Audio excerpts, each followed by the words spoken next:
sa komportable nga pulian. Dahil sa sitwasyon mo rin nagligat tayo. Ibulay kayo mismo. Nga man.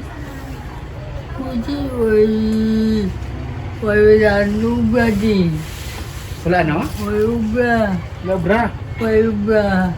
Tapos, Kasi wala pagkakaon. subong nga naman ba, makinig muna ng tsura ng balay mo, ang prestada mo sa mga muna.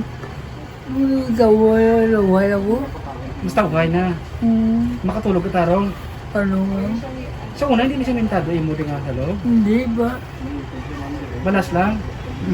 Ante sa iya, gipatukuran man sang mga pulis sang bag-o nga balay si Raimundo Remilia, 72 anyos naman sang Barangay 5. Ang pondo gikan sa ginparaffle nga painting nga obra maestra mismo sang hepe sang Isabela PNP nga si Captain Joseph Partidas. Ginpa spin the wheel ko.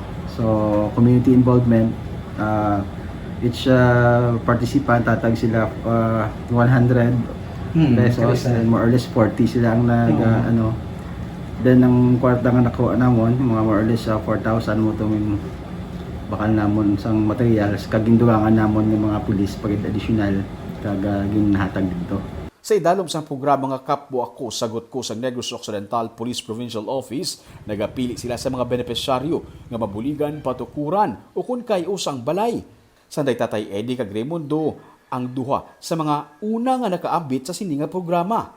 Tuyo nila nga may isa ka benepisyaryo nga mapatukuran sa balay sa kada bulan.